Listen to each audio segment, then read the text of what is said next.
ជំនួបរវាងបូរីលេងនវត្រានិងអតិថិជនទទួលលទ្ធផលជាវិជ្ជមានក្រោមវប្បធម៌សន្តិនិកនិងបានឯកភាពគ្នាបន្តជំរុញពន្លឿនការងារដោះស្រាយមួយចំនួន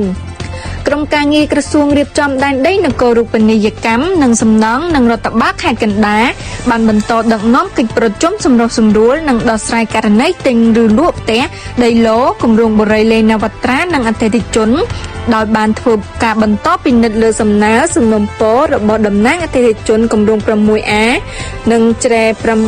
100កាលពីថ្ងៃទី14ខែវិច្ឆិកាឆ្នាំ2025